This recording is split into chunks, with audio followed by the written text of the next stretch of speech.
Just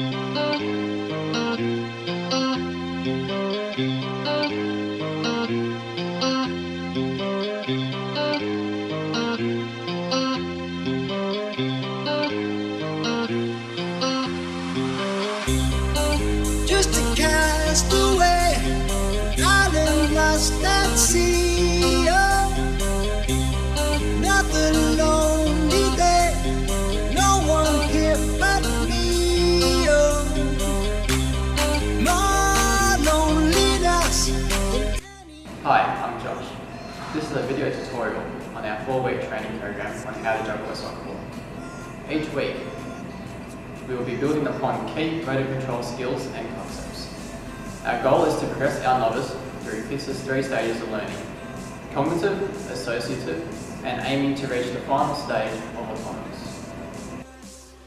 While soccer juggling involves the whole leg, it uses more fine skills as it uses precise movements using smaller muscle groups and involves a high level of hand-eye coordination. While soccer juggling has a clear beginning and end, it is a continuous skill as it is a cycle of movements. Soccer juggling is a closed skill as the skill often takes place in a stable, predictable environment and the performer knows exactly what to do and when. However, occasionally this can be changed by adding in another person juggling. The ball can often be unpredictable in its movements. Soccer juggling requires both body transport and object manipulation, as well as being moving and variable. Key aspects to this skill include the ball drop, the ball spin, the ball contact, and the follow through.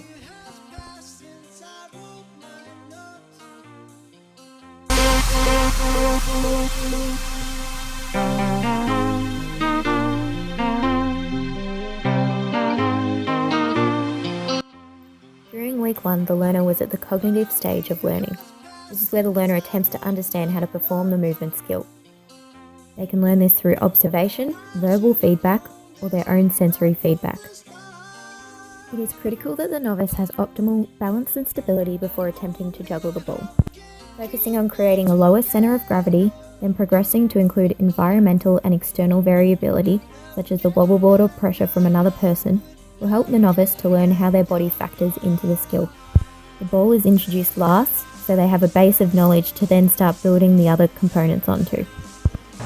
One of the skills in the week 1 program is balancing a soccer ball on your foot.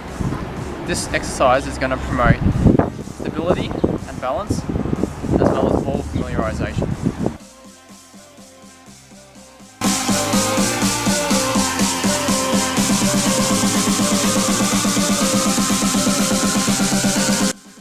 During weeks 1 to 3, whilst the learner was still in the cognitive and associative stages, feedback was given concurrently, which was more frequent and within the individual drills themselves.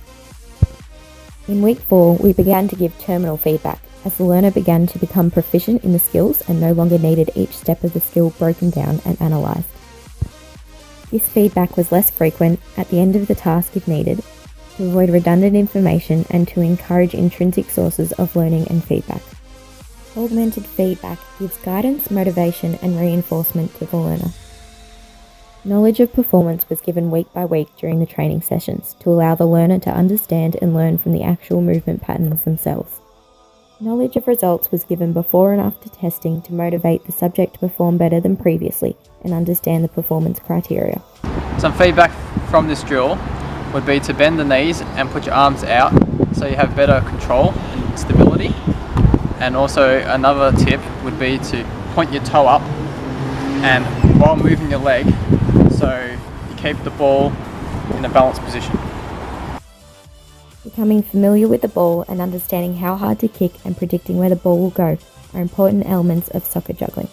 Becoming proficient in kicking the ball to yourself will help you progress to multiple juggles. During weeks 2 to 3, the learner begins to modify and or adopt the movement patterns as needed during the associative stage.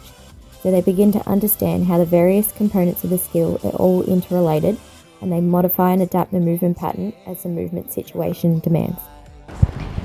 Continuing on from week 1, we're going to be transferring the skills we learned into kicking it and then catching it.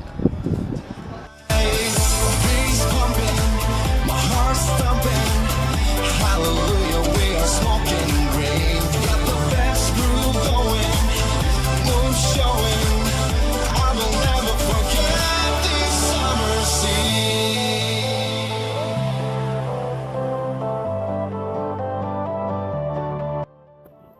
using a different size ball, this can cause more errors to occur.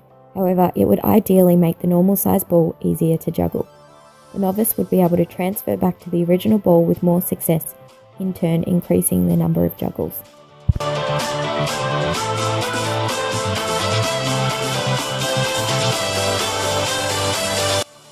In week 4, there are specific patterns for the novice to follow. It will be testing their ball control, familiarisation and manipulation. This will help the novice to assess themselves and for them to show progression. This can aid in maintaining their motivation and interest levels as they can see their skill level increasing. By week 4, it was hoped that the learner had moved on to the autonomous state, where movement execution becomes more automatic and attention can be directed elsewhere. There should be less errors during performance, and subtle changes necessary to improve performance become more difficult to master. Unfulfilled their standards. Everyone makes unwise choices, but we'll go forward. A retention test was used to determine the extent of learning that can be reproduced after an extended time of disuse. It shows that learning should be able to be reproduced, but the acquisition of the skill should not.